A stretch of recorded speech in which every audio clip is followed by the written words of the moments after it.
Hi, my beautiful people. It's me, Melinda. How you guys doing? If you're new here, please like, comment, subscribe, and all that good stuff just to help the channel grow and to reach more people.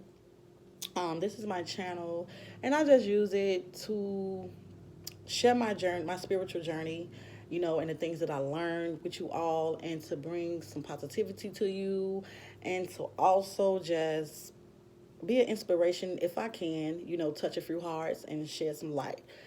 Um, Today we're just going to talk about. I'm going to give a little story time, a little on myself, and some of the things that I have overcome in my life, and some of the things that I have been through. So it might be a couple of more parts after this. So this is part one.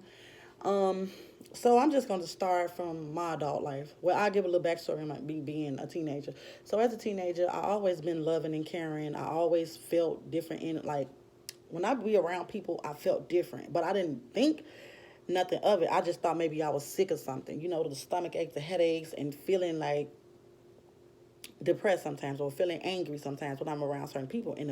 And it can be a good atmosphere and everything like that, but I still felt it. So now I understand that it was maybe me feeling their energy, be like an empath or whatever. So my adult years, I moved out of my mama's house very young. I was 18, but I lived next door. But she always taught us how to be independent, get a job, and take care of yourself. You have to do something. You can't just sit around. So, um, as I did, progress and start going on with my life, and I stopped working, and I just started becoming more dependent on the government assistance and things like that, which was a lot, and which was like enough to pay my bills and stuff like that. So I allowed a lot of people to do me wrong because I was always, like I said, I was never negative. I never talked about people. I never hated on nobody. I never was envious of nobody or nothing like that. I always just felt deep down in my heart that I needed to help everybody that I can. But that what got me in the predicaments that I was in the first place. But at the end of the day, I don't blame nobody for nothing I went through. My story is my story, and it is my fault because I allowed the people around me to do me like that because I knew what they was doing, but I chose to try to see the good in them. But anywho, I was like after I got my apartment, I was in and out of apartments because at a point in my life I didn't want to work. But it's like I did good by myself. My bills was paid and everything. But as soon as I let different people around me, my life just started crashing down on me every time. Every time. Y'all, when I say every time, it's something in me just like, don't do it. You can't do it. You need to be by yourself. But I ignored the signs. And that's before I knew anything about spirituality or anything like that. So I just ignored the signs and I just kept on allowing people around me. And mind you, I was drinking at the time. I was popping pills. I was doing that, this and that, just partying to really cover up the fact that I was really losing at the moment in my life. And plus, to have my mental health was really, really, really going down. It was really at a bad point. And I just give a little backstory on why my mental health was bad.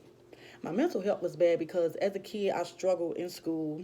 I struggled to fit in with other kids because, like I say, I seen different things. I was like, I didn't see a ghost or a spirit all the time, but I saw them. And I didn't know how to express that and talk to people about that because every time I tell somebody about that, they say that I was crazy. So fast forward to being an adult. When I be in crowds in large places, I will get a little dizzy. I will get sick to my stomach. I will have to rush out the door because I couldn't breathe.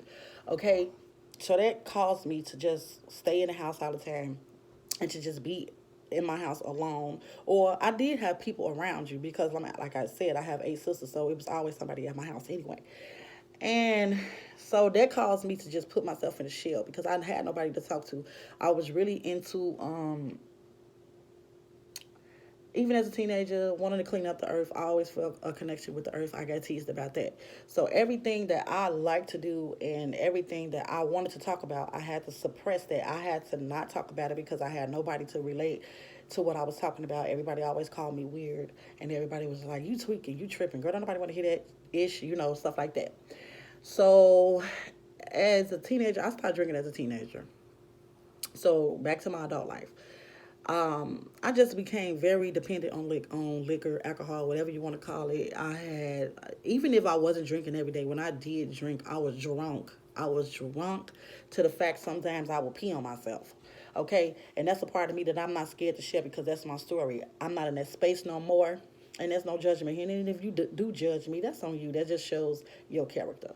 Anywho, so I just drink a lot. And I went in and out of a few relationships. I've never been with a lot of men in my life. Every man that I was with, I was in a relationship with for a long time. Like, I can count on my fingers how many, not, I don't even need all my fingers or the other hand to count how many people that, especially that I was sexually active with.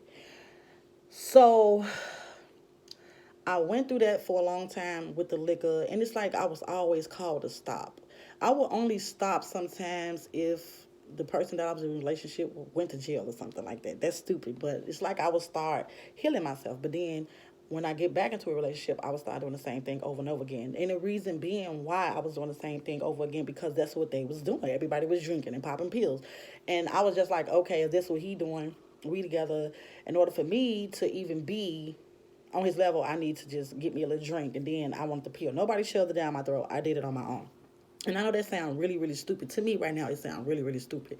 So I was really basically just doing everything that everybody else was doing just because they was doing it. And so that caused me to have a lot of towels in my life. And I already knew deep down inside that God was calling me.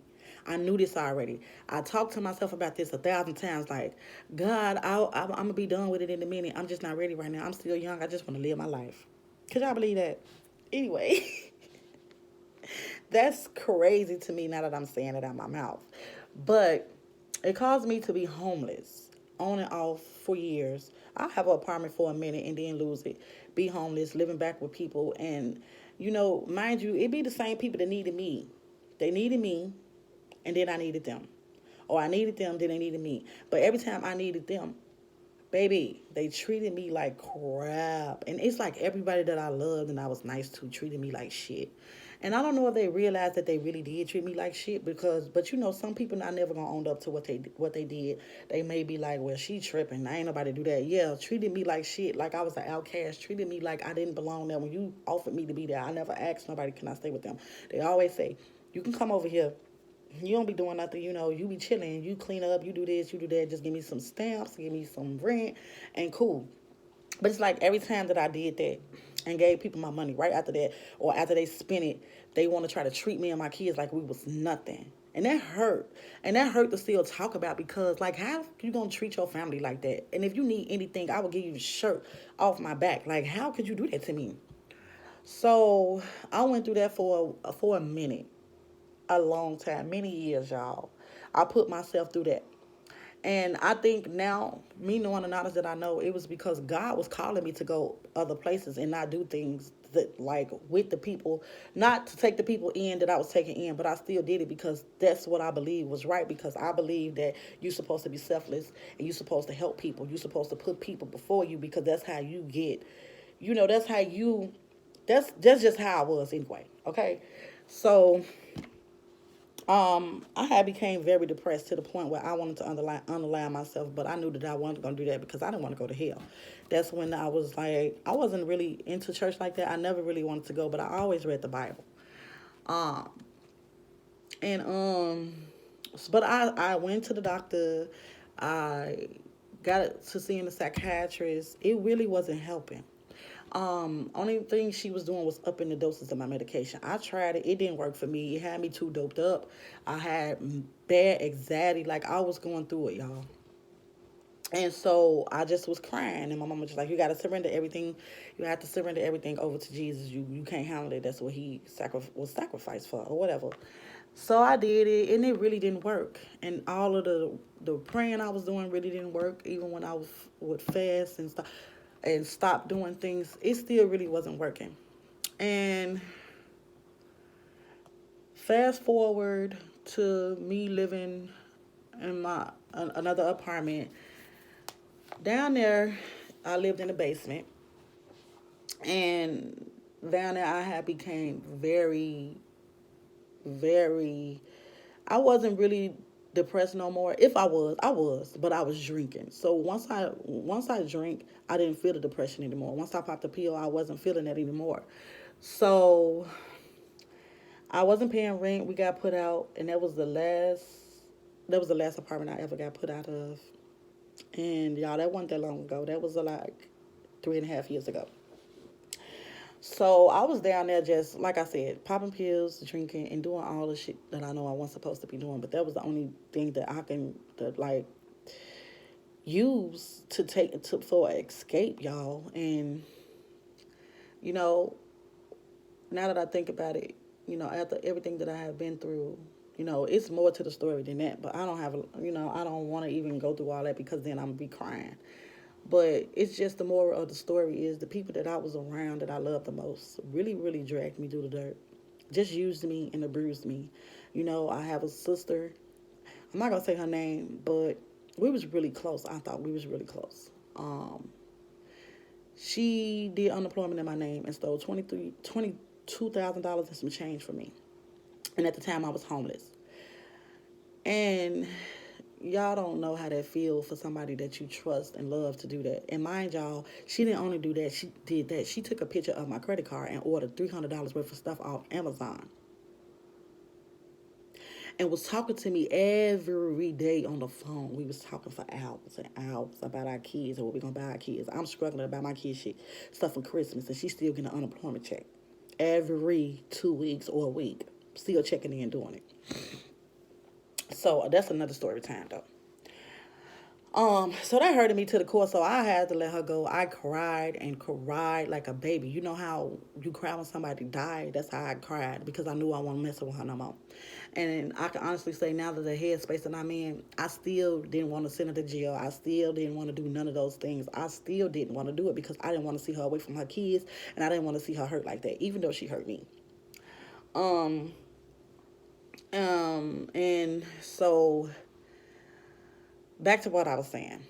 So I was drinking a lot. So I wound up, before that, let's rewind back. I had an aneurysm to bust in my head in 2017. It bust on this side of my head, and I had to go into emergency surgery. Y'all, mind you, I was going to the doctor before this, and like my intuition, now that I know what it is, like far as them nudges, something told me that something was wrong with me, and if I didn't get no help, it was gonna be bad. So I just remember when the aneurysm bust. I remember the day before I didn't drink no liquor or nothing like that. I really wasn't feeling good. I was feeling down a little bit, like just wanted to rest. So at about 6 o'clock in the morning, I don't remember how I got in there. I probably went to use it. So, and mind you, before that, something was telling me not to strain when I'm using the bathroom, not to push hard or nothing, y'all. I'm telling you, I knew something was wrong. And I was in and out of the emergency room telling the doctor, like, I know something wrong with me. Y'all stay tuned for part 2. I don't want to make this video too long. I love you. Bye.